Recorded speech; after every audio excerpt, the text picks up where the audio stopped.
Get up. It's time to go. It's getting late in the day, and time is running short. I need you to see what I see. It has been my job for the past 6 years to create jobs. We're all about to lose on an epic scale. In 2016, something started bothering me, a feeling I couldn't seem to shake. As I crisscrossed the country, I often found places that seemed to be in the midst of long-term decay. I ate in diners where I was one of very few customers they'd see all day, drove past boarded-up businesses and for sale signs, walked into derelict buildings and factories. It was less the buildings and surroundings and more the people. They seemed despondent and depressed, like their horizons had been lowered to simply scraping by. It felt like a cry for help. The overall feeling was one of defeat and downtroddenness. It felt like the metaphorical water level in many places had risen and overtaken whole communities. I would often fly back to Manhattan or Silicon Valley after a trip and think, I can't believe I'm still in the same country, struggling to understand and share what I'd seen. I'd sit down for dinner with my friends and feel like a character in a play about people who ate well while the world burned. The problems are just getting worse. What the heck is happening to the United States? In the 1970s, over 20% of workers were unionized. Some economic problems existed. Growth was uneven and inflation periodically high. But income inequality was low, jobs provided benefits, and Main Street businesses were the drivers of the economy. For growing numbers of Americans, it's just harder to get ahead. Why has this happened, and what are the consequences? You're broken down and tired. Just trying to make ends meet. And you can't find out. I know the stupid little macho guy over there crying, but things are tough. Tougher than. Sometimes I wonder how people are really surviving out there. I mean, I'm living paycheck to paycheck, sometimes not even making, rent on time. It's just constant worry. The top 1% have accrued 52% of the real income growth in America since 2009. Technology is a big part of this story, as it tends to lead to a small handful of winners. Companies can now prosper, grow, and mint record profits without hiring many people or increasing wages. Jobs don't grow like they used to. American lives and families are falling apart. Rampant financial stress is the new normal. They treat us like trash. We are in the third or fourth inning of the greatest economic shift in the history of mankind, and no one seems to be talking about it or doing anything in response. My goal now is to give everyone a sense of what's coming, and then prepare us to fight for the version of the future that we want.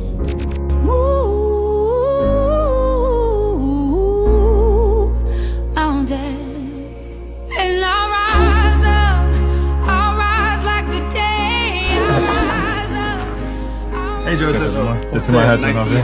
It's great to meet you both. It was incredible spending time with Joe and Jose and learning about their lives. What they're going through is what people all over the country are struggling with. I'm a social worker. 20 years, it's going to be a rich and poor country. That's it. I've ended up more on the poor end. I'm screwed. I mean, if I thought that this country was on the right track, I'd never be doing what I was doing. Today marks 1 week since 22 people were shot and killed while shopping at Walmart.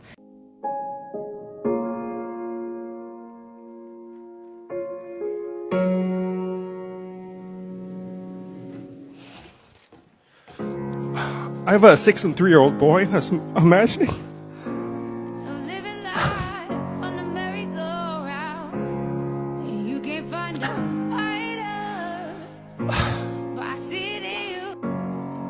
I was imagining it was one of them that got shot and the other saw it. I'm so sorry.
And I know you feel like dying, but I promise we'll take the world to its feet.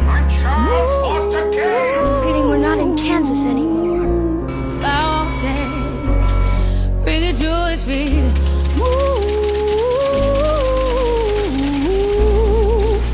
I won't take. And I'll rise like the day.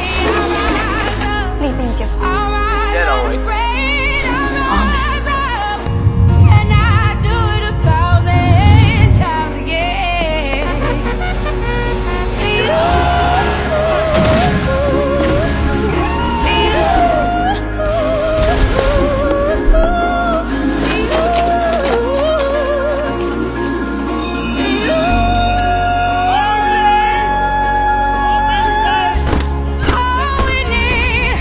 All we need is hope. And for that we have each other. And for that we have each other. And we will rise. We will rise. We'll rise.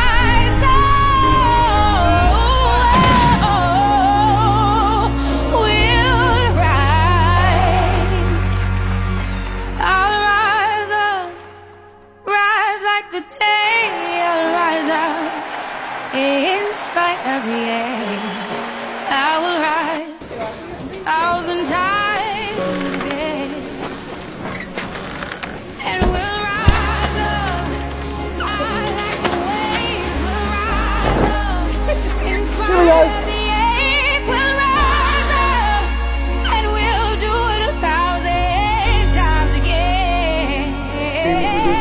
Involuntarily in chains, while others came voluntarily. I went on to remind him that no other racial group has been a slave on American soil. I went on to remind him that the other problem that we have faced over the years is that the society placed a stigma on the color of the Negro, on the color of his skin, because he was black. Doors were closed to him that were not closed to other groups.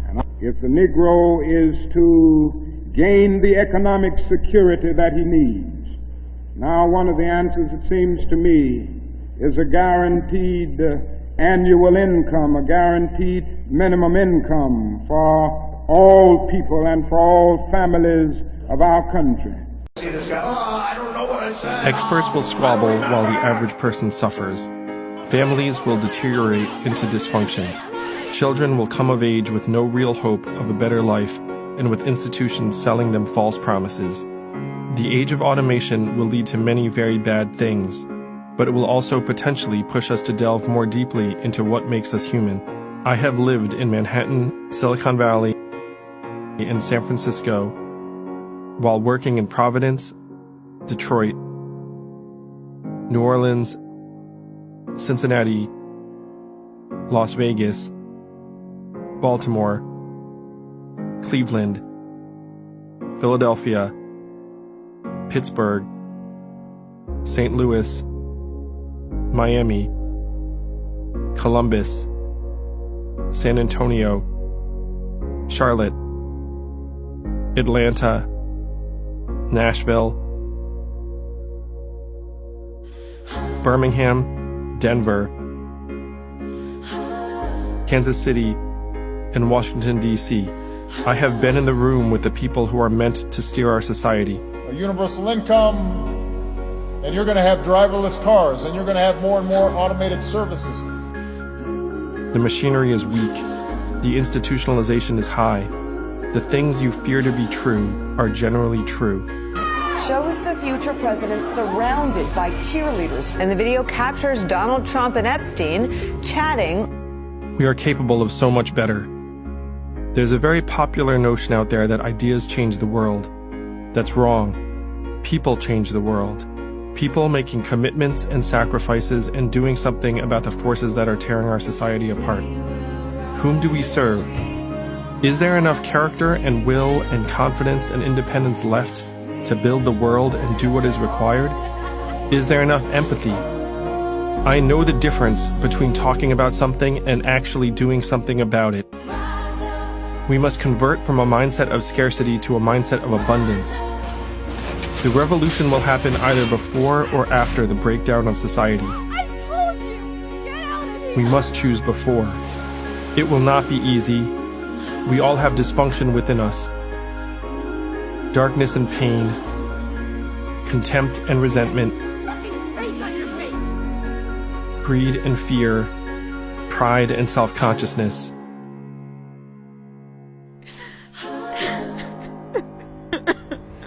Through all of the doubt, the cynicism, the ridicule, the hatred and anger, we must fight for the world that is still possible. Fight for each other like our souls depend on it. Climb to the hilltop and tell others behind us what we see. What do you see? I just want to do God's will. And He's allowed me to go up to the mountain. And I've looked over and I've seen the promised land. I may not get there with you, but I want you to know tonight that we as a people will get to the promised land. And build the society we want on the other side. The rest of you get up. It's time to go. A dedicated group of the right people can indeed change the world. The better world is still possible. Come fight with me.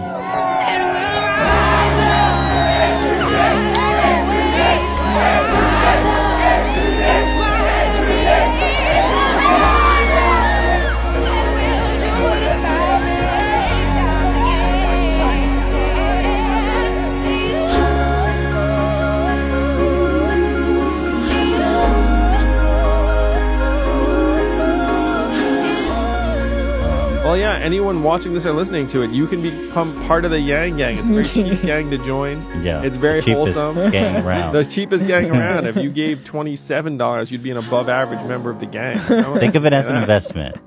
Yeah. You get $1,000 a month. A month. For life. Yeah. You know, what's the return on $27 then? I can do the math. I'm very good at math. No, I can't do that math. That's too complicated. It's very high. How would you get it? You just get a wire transfer every month? Give them the way you want the money, direct deposit in your account is preferable.